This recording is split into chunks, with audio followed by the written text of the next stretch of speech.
자, 오늘 우리가 읽은 본문 말씀의 내용은 우리 예수님이 하나님의 허락하여서 마귀로부터 3가지 시험을 받았지만 우리 예수님은 그 시험을 거뜬히 이기심으로 이제 하나님이 보내신 메시아로서 구세주로서 이제 공적인 사역을 시작할 수 있는 그런 담대한 믿음과 또한 담대한 구세주로서 능력을 확보하게 됐습니다. 이제 공적으로 사역을 할 수 있는 그런 권한을 하나님으로부터 부여받게 된 거죠. 그래서 예수님께서는 이제 메시아로서 사역을 시작하게 됩니다. 그런데 예수님께서 사역을 시작함에 있어서 사실상 하나님이 사람이 되셨잖아요. 사람이 되셔서 이스라엘 땅이 여러분 얼마나 넓습니까?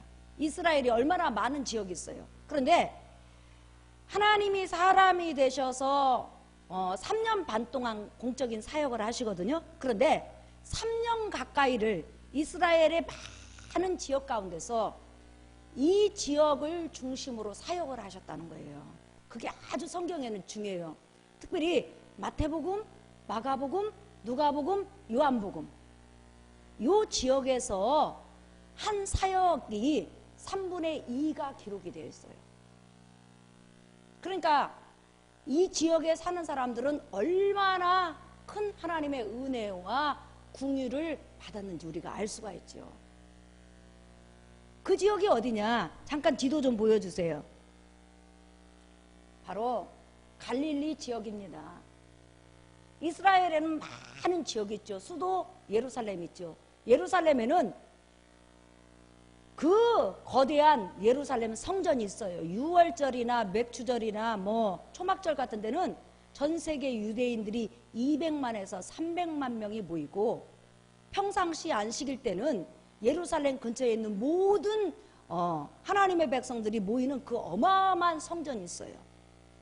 종교적으로 정말 열심히 있고 율법의 의식들을 지키고 제사에 열심을 내면서 계명을 지키고 그 다음에 성경에 능통한 학자들이라는 학자는 다 모여있는 곳이 바로 예루살렘 성전이고 예루살렘 성이에요.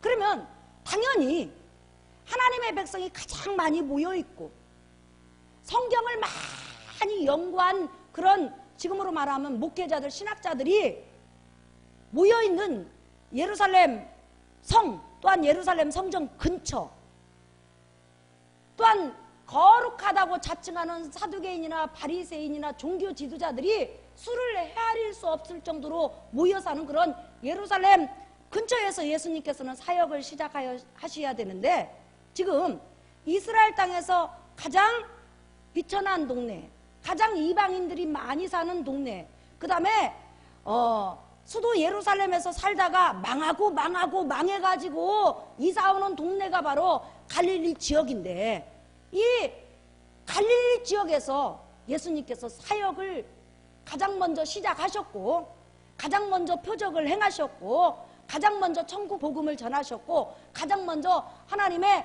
긍휼과 은혜를 베푸셨다는 거예요. 그러니까 이스라엘 지역 가운데서 가장 복된 지역이 어떤 지역이죠, 여러분? 지금 갈릴리 지역이죠. 그래서 이스라엘 그 땅 중에서 가장 복받은 땅이 어디냐면 바로 갈릴리 지역이에요. 왜냐하면 하나님이신 예수 그리스도께서 사역을 딱 3년 반 정도 하셨거든요. 30년은 갈릴리 나사렛에서 사셨고 그 다음에 사역을 3년 반 하셨는데 3년 정도를 갈릴리에 본부를 두고 사역을 행하셨고 나머지 6개월을 예루살렘에서 사역하시다 십자가에서 죽으셨으니까 사실상 마태복음, 마가복음, 누가복음, 요한복음에 나와 있는 표적과 이적과 말씀의 대부분이 다 어디에서 행하신 말씀과 이적이죠? 갈릴리 지역. 갈릴리 지역을 중심으로 한 그런 말씀들이 성경에 기록되어 있으니 이 갈릴리 지역에 살았던 그 당시 사람들이 얼마나 큰 복과 은혜를 받았는지 우리가 알 수가 있죠. 그러면 그렇게 종교인들이 많이 있고 날마다 아침 저녁으로 상번제, 번제가 드려지고 예배가 드려졌어요. 예루살렘 성전은 하루에 2번씩 예배가 드려져요. 안식일 빼놓고도 아침 6시, 오후 6시경에 매일 그렇게 예배가 드려진다니까요. 그러면 그 예배에 참석하기 위해서 일을 끝내고 성도님들이 아침 저녁으로 예배를 참석하는 거예요.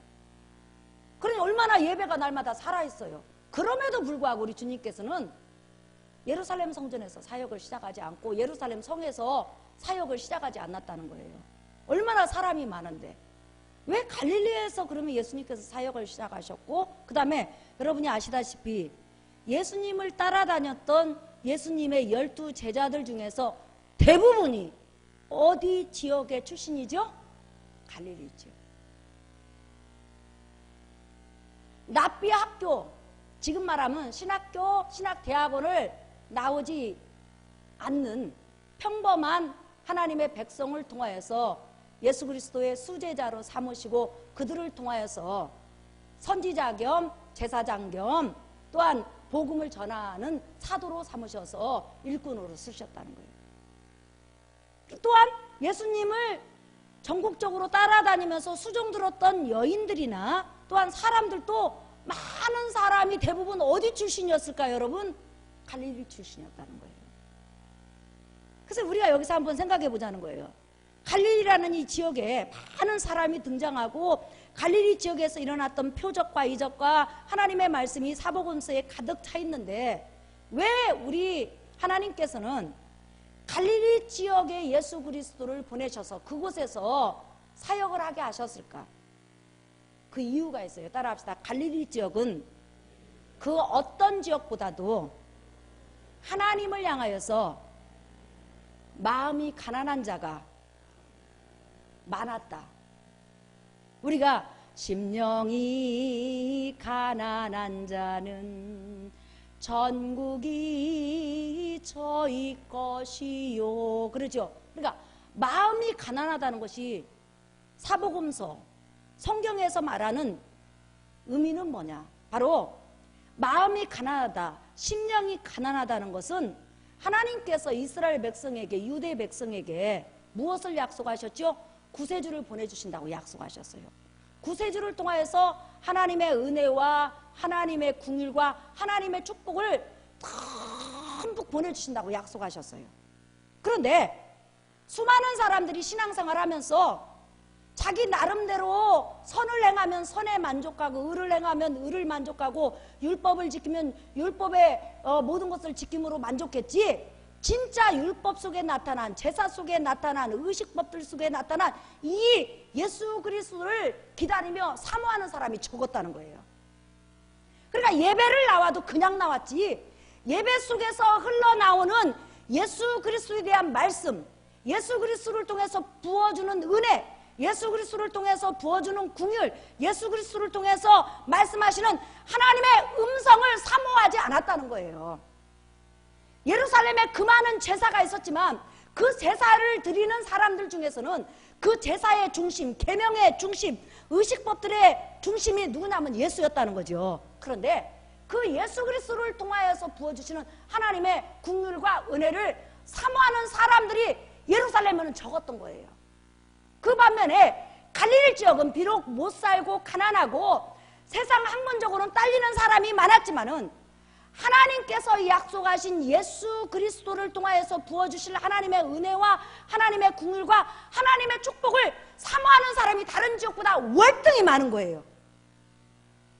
그러자 하나님께서는 예수 그리스도로 하여금 예수 그리스도를 통하여서 부어질 하나님의 은혜와 하나님의 긍휼과 하나님의 축복과 하나님의 말씀들을 사모하는 갈릴리 지역에 보내신 거예요.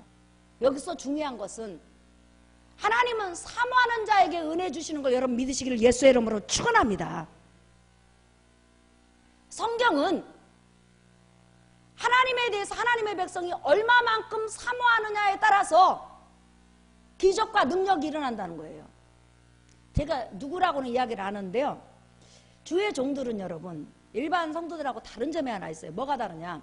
성도들이 새벽 예배를 계속 이렇게 안 나오다가 어느 순간 또 그냥 계속 새벽에 나와서 기도를 하는 성도가 있다든지, 아니면 제가 이제 이렇게 밤에 한 번씩 나오거든요.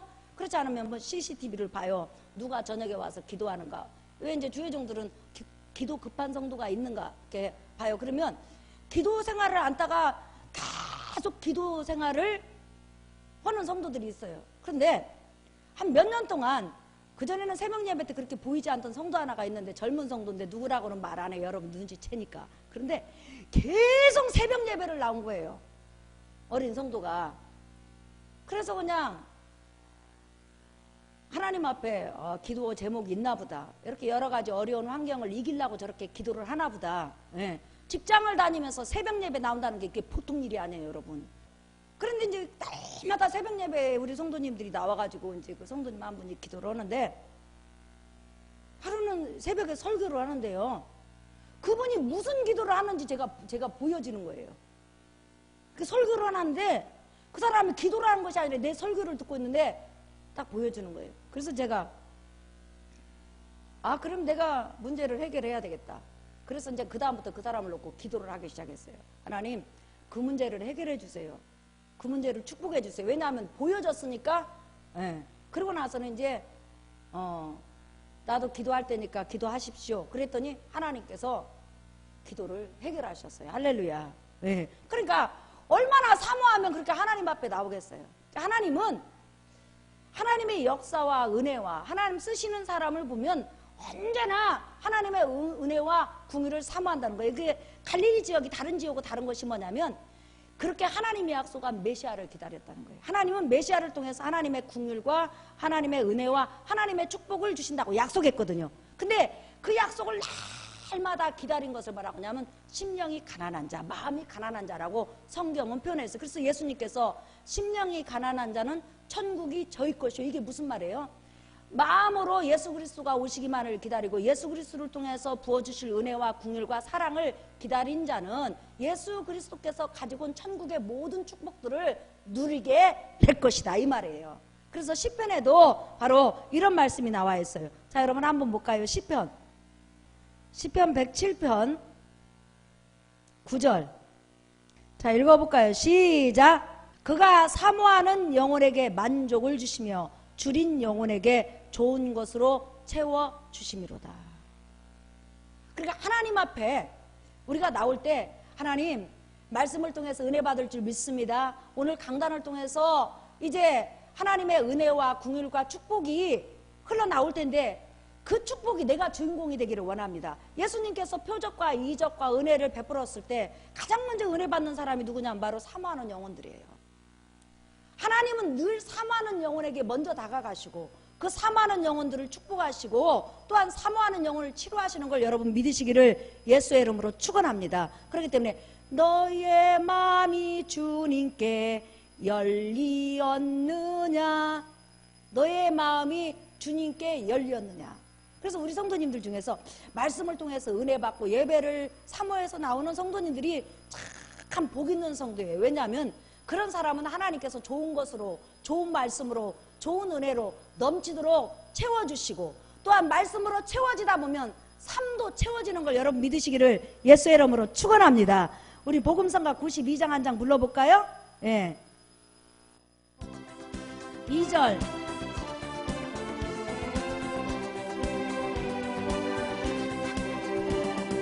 너의 마음이 주님께 열리었느냐,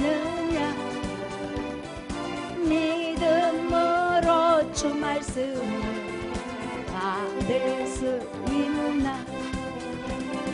주여 나의 마음이 갈급하오니 성령의 빛 속에 젖어듭니다.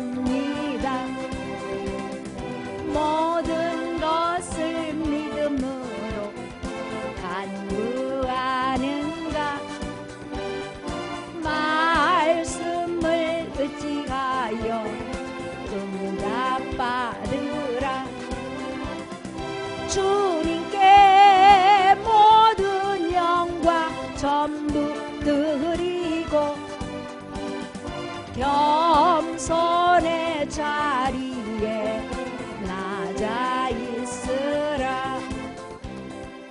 그러니까 예수 그리스도께서 초라한 모습으로 갈릴리에 쓰셨지만은 그 입에서 나오는 말씀과 또한 표적과 이적, 또한 평소 하나님의 백성들이 랍비들을 통해서 또한 제사장들을 통해서 종교 지도자들을 통해서 배웠던 말씀하고 예수님 말씀은 여러 가지로 달라요. 그런데 달랐던 그런 말씀이 갈릴리 백성에게 떨어졌을 때는 그들은 그냥 이렇게 열린 마음으로 다 받아들였다는 거예요.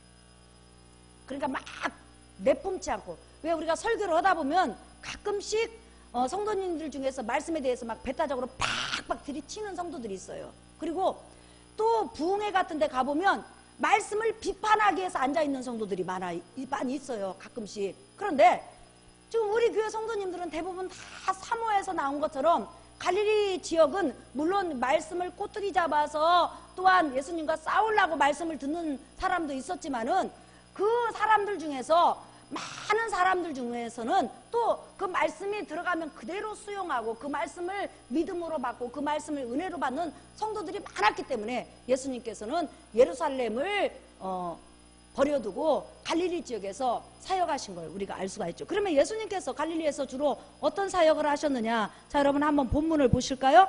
누가복음 14절에서 15절 한번 보십시다. 자, 읽어볼까요? 시작. 예수께서 성령의 능력으로 갈릴리에 돌아가시니 그 소문이 사방에 퍼졌고 친히 그 여러 회당에서 가르치심에 무사람에게 칭송을 받으시더라. 그렇죠? 예수께서 성령의 능력으로 갈릴리로 가셨다. 이게 무슨 말이에요? 예수님의 손길을 통해서 표적과 이적과 능력이 많이 나타났다는 거예요. 그뿐만 아니라 예수 그리스도께서 1500년 전에 모세를 통해서 온 율법들, 율법에는 세 가지가 들어있죠. 첫째는 613계명이 들어있어요. 그죠? 그 안에 10계명도 들어있죠. 613계명이 들어있고 그 다음에 의식법들이 들어있고 제사법들이 들어있어요. 그런데 이 의식법들이 무엇을 말하는지, 이 제사법들이 무엇을 말하는지, 이 계명들이 무엇을 말하는지 예수님께서 친히 다시 해석을 해주신 거예요. 그 다음에 그뿐만 아니라 하늘나라에서 갖고 온 천국 복음을 그들에게 들려주셨어요. 자, 요 누가복음 4장 14절에서 15절 요 두 구절을 마태복음에서는 이렇게 소개하고 있어요. 잠깐 한번 보시겠어요? 마태복음 4장 23절부터 읽어볼까요? 시작. 예수께서 온 갈릴리에 두루 다니사 그들의 회당에서 가르치시며 천국 복음을 전파하시며 백성 중에 모든 병과 모든 약한 것을 고치시니 그의 소문이 온 수리아에 퍼진지라. 사람들이 모든 앓는 자 곧 각색병에 걸려서 고통당하는 자, 귀신 들린 자, 간질하는 자, 중풍병자들을 데려오니 그들을 고치시더라. 갈릴리와 데가볼리와 예루살렘과 유대와 요단강 건너편에서 수많은 무리가 따르니라. 그렇죠. 예수께서 온 갈릴리에 두루 다니사 그들의 회당에서 가르치시며 천국 복음을 전파하시며 백성 중에 모든 병과 모든 약한 것을 고치시니 그랬죠. 특별히 여기서 중요한 것이 하나 있어요. 예수님께서, 여러분 잘 보세요. 예수님께서 어디서 율법 613계명을 재해석해 주시고 의식법들의 의미가 무엇인지, 제사법들의 의미가 무엇인지, 또한 천국에서 가지고 온 깊은 소식들을 가르치셨는데 어디서 가르치셨다고 성경에 지금 강조하고 있죠? 따라합시다. 회당. 자, 이스라엘은 각 마을에 우리가 교회가 있듯이 전부 다 회당이 있어요. 그곳에서 특별히 이스라엘 백성은 유월절이나 또한 맥주절이나 초막절은 예루살렘, 수도 예루살렘 성전, 예루살렘 성 안에 있는 예루살렘 성전에 가서 하나님 앞에 일주일씩 제사를 드리지만 보통 날은 전부 다 자기 동네에 있는 회당에서 하나님 앞에 예배를 드리고 성경 공부를 하고 하나님께 영광을 돌려요. 제사는 성전에 가서 해야 돼. 예루살렘 성전에서. 그러나 모든 성경을 배우고 예배 드리고 성경 모든 절차를 따르는 것은 전부 다 회당에서 해요. 그런데 회당에 가면은 어린이 5살이 딱 되면 회당에 들어갈 수 있는 자격이 주어져요. 5살 밑으로는 안 돼. 5살 때부터는 안 떠드니까 그걸 가르쳐요. 떠들면 못 들어가게 하니까. 그 다음에 13살이 되면 의무적으로 회당에 가서 하나님 앞에 예배를 드려야 돼요. 그러면 거기서 예배를 드리다 보면 성경에 능통한 자, 하나님 말씀에 능통한 자가 성경을 해석하고 성경을 가르쳐요. 그런데 지금 우리 예수님은 여러분 여기서 중요한 것이 하나 있어요. 성경에서 강조하는 것이 회당에서는 랍비들만이, 종교 지도자들만이, 성경에서 능통한 선생들만이 성경을 해석하고 성경을 가르쳐야 돼요. 읽는 것은 그 지역의 유능한 남자들이 읽을 수는 있어요. 그러나 성경을 해석하는 것은 랍비나 선생만이 할 수 있다는 거예요. 그런데 예수님은 지금 모든 회당에서 뭐 했어요? 성경을 가르치고 성경을 해석하고 천국 복음을 전했다는 거예요. 이게 무슨 말이에요? 다른 선생이 들어봐도 자기들이 따라올 수 없을 정도의 고차원적인 성경 해석과 천국 복음과 또한 표적과 능력이 나타난 것을 우리가 알 수가 있죠. 그러니까 회당 어느 곳에 가든지 그 입에서 나오는 하나님의 말씀은 주옥 같은 말씀이요, 영혼을 깨트는 말씀이요, 영혼을 치료하는 말씀이요, 영혼을 세우는 말씀이요, 완전히 영혼을 시원케 하는 말씀이 흘러나왔다는 거예요. 그래서 감히 누가 회당에서 네가 왜 설교하느냐 이렇게 말을 못했다는 거예요. 너무 설교를 잘하니까. 왜 설교를 잘할까요? 하나님 말씀을 내시는 하나님이시기 때문에 그래요. 믿으시면 아멘 하십시다.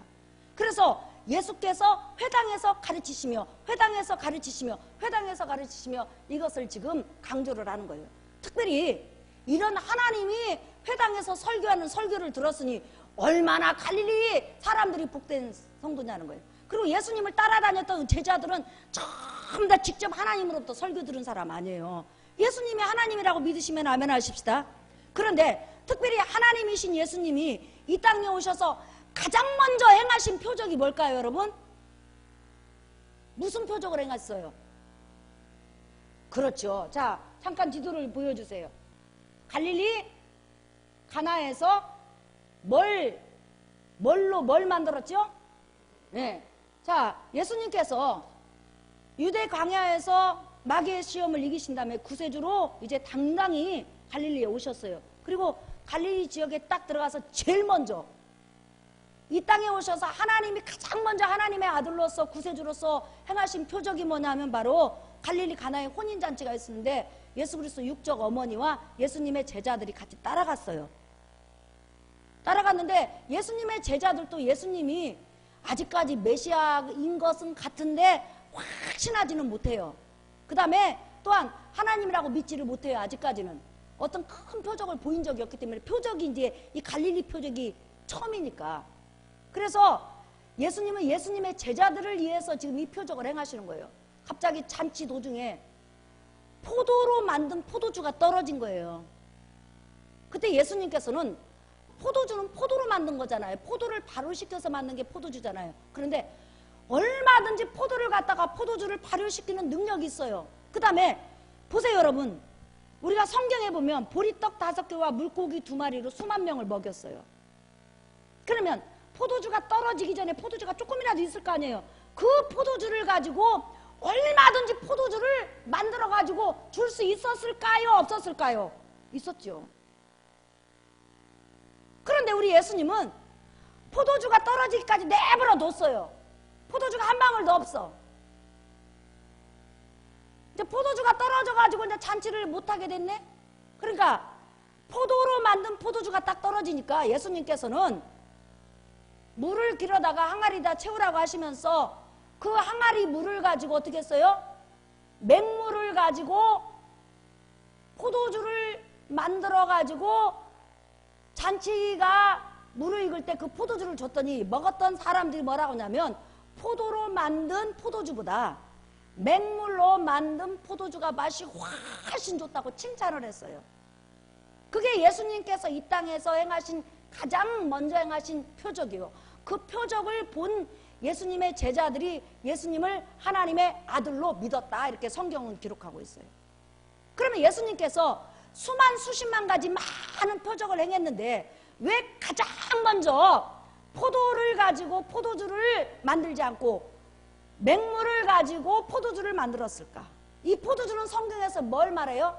마태복음 26장에 포도주를 들어서 이것은 내 피라고 그랬어요. 다시 말하면 포도주는 예수 그리스도 피를 상징해요. 피는 바로 생명이에요.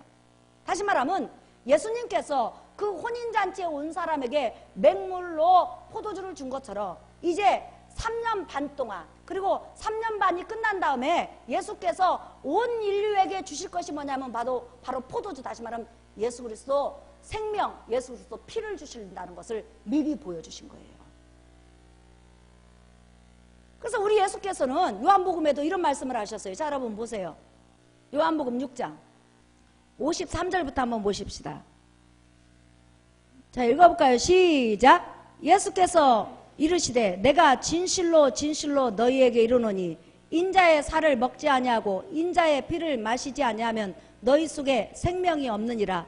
내 살을 먹고 내 피를 마시는 자는 영생을 가졌고 마지막 날에 내가 그를 다시 살리리니 내 살은 참된 양식이요 내 피는 참된 음료로다. 시작. 내 살을 먹고 내 피를 마시는 자는 내 안에 거하고 나도 그 안에 거하나니 살아계신 아버지께서 나를 보내심에 내가 아버지께로 말미암아 사는 것 같이 나를 먹는 그 사람도 나로 말미암아 살리라. 이것은 하늘에서 내려온 떡이니 조상들이 먹고도 죽은 그것과 같지 아니하여 이 떡을 먹는 자는 영원히 살리라. 자, 예수께서 뭐라고 그랬냐면 처음에 표적을 보일 때 예수께서 온 인류에게 주실 것이 뭐라고 써요? 포도주. 다시 말하면 예수 그리스도 피라는 거예요. 예수 그리스도 생명을 지금 상징하는 거예요. 그런데 예수께서 내 살을 먹어라, 내 피를 마셔라. 그러면 너희가 영생을 얻으리라고 써요. 그러면 여기서 살이 뭐예요?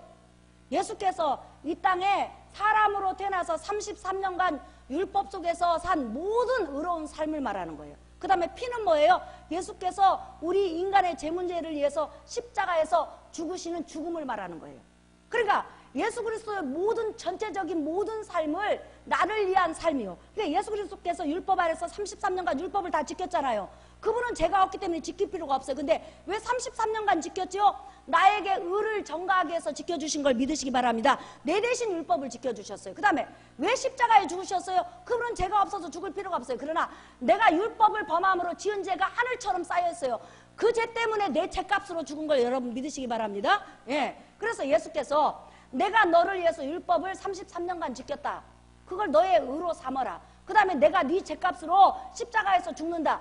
내가 피를 흘린다는 거예요. 그것을 바로 너의 구원으로 삼아라. 그래서 나의 삶을 가져가라. 나의 죽음을 가져가라. 그래서 네가 영생을 얻고 제사함을 받고 하나님 앞에 하나님의 자녀로 서라 해서 이 말을 지금 비유로 내 살을 먹으라. 내 피를 마셔라 그런 거예요. 따라 내 살을 먹어라. 나의 모든 삶을 네가 가져가라.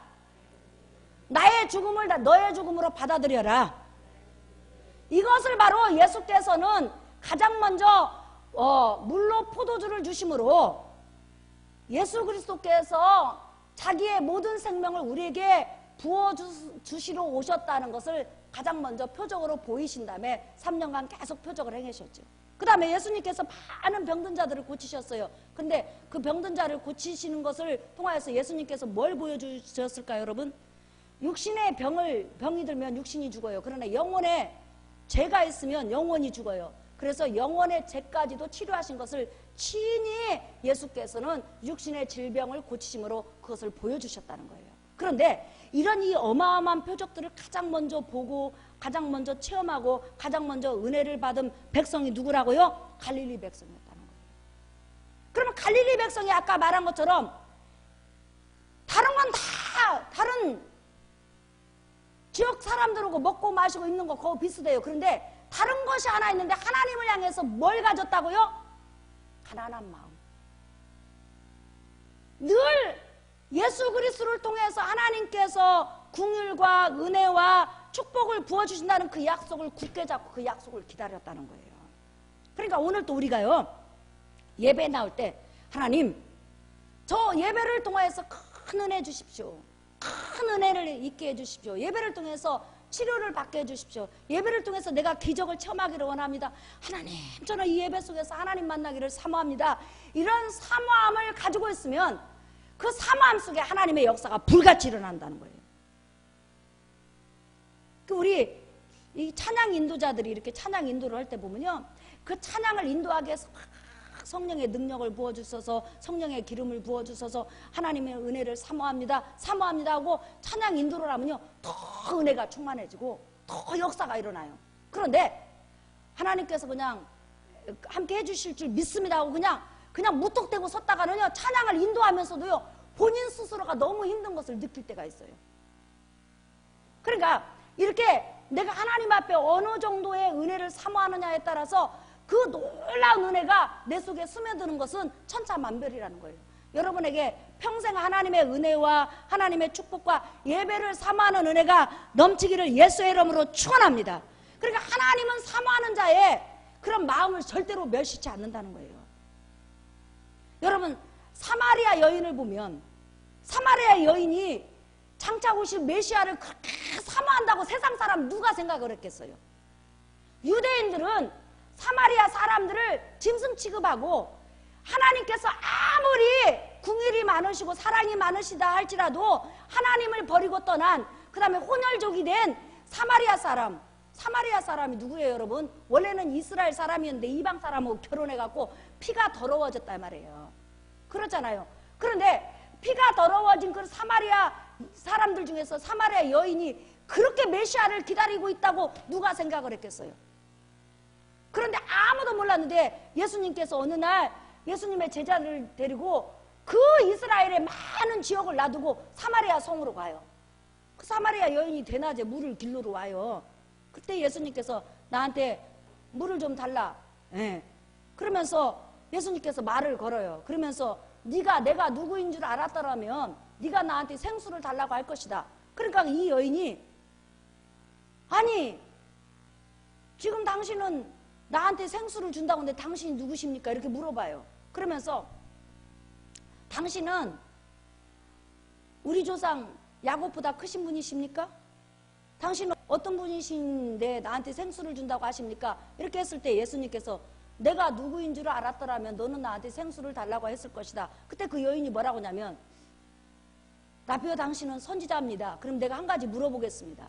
우리가 지금 사마리아 여기에서 하나님 앞에 제사를 드리고 하나님을 섬기고 유대인들은 저 예루살렘에서 하나님을 섬기고 예배를 드리는데 어느 곳에서 제사를 드리고 예배를 드리는 것을 하나님이 기뻐하십니까? 이렇게 물어봐요 예수님한테. 그러니까 예수님께서 예루살렘도 말고 사마리아도 말고 이제 예배할 때가 진실로 올 것이다. 뭐냐면 예수 그리스도 안에서 예배할 때가 올 것이라 그 말이에요.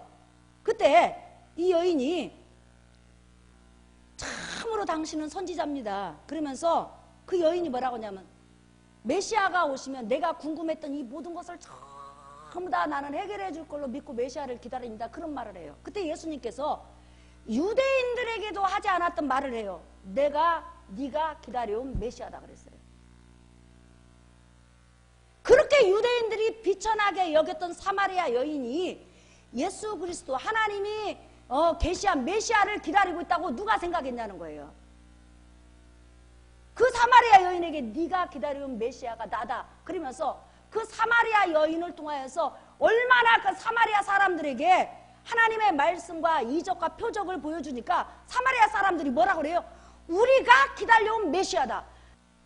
그러니까 하나님은 천하 어느 곳에서든지 하나님의 말씀이 다가갔을 때 마음을 열고 사모하고 받아들이려고 하고 은혜 받으려고 하는 사람을 절대로 간과하지 않고 그 자를 찾아내시고 그 자에게 은혜 주시고 그 자에게 축복하시고 그 자에게 역사하는 걸 여러분 믿으시기를 예수의 이름으로 축원합니다. 우리가 인생을 살아가다 보면 여러 가지 문제를 만날 수가 있어요. 그럴 때일수록 더 여러분이 예배를 삼하고 그 예배 속에서 하나님을 만나려고 더 사모함을 가지세요.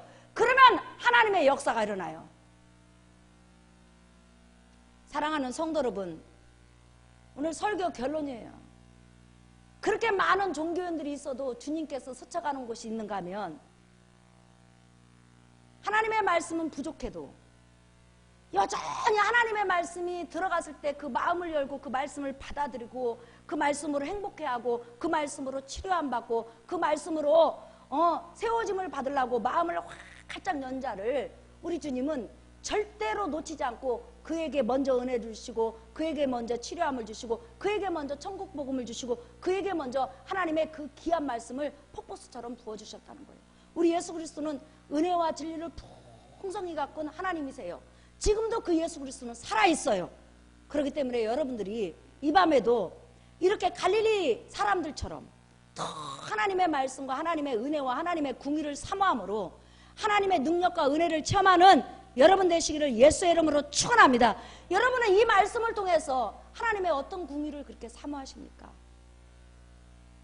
어떤 하나님의 은혜를 이 밤에 여러분이 받기를 원해요. 기도할 때 그 은혜가 여러분에게 넘치기를 예수의 이름으로 축원합니다.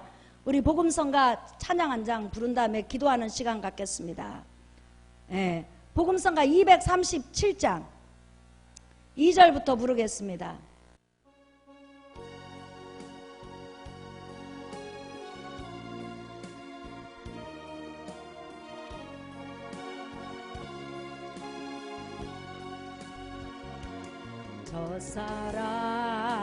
첫사랑의 뜨거움이 식어져 눈물을 흘릴 때 십자가를 지고 가신 주님 평안을 약속했네. 주님의 사랑 사모하는 곳에 주의 응답이 많이 간절히 기다리는 마음 주여 내게 승리 주소서. 광야의 세상에서 외로움에 눈물을 흘릴 때 골고다로 걸어가시 주님 천국을 약속했네. 주님의 재림 사모하는 곳에 주의 응답이 많이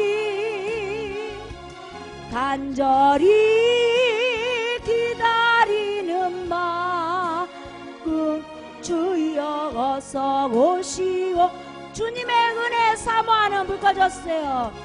주님의 은혜 사모하는 곳에 주의 응답이 많이 불 좀 꺼주세요. 간절히 기다리는 마음 주여 내게 자유 주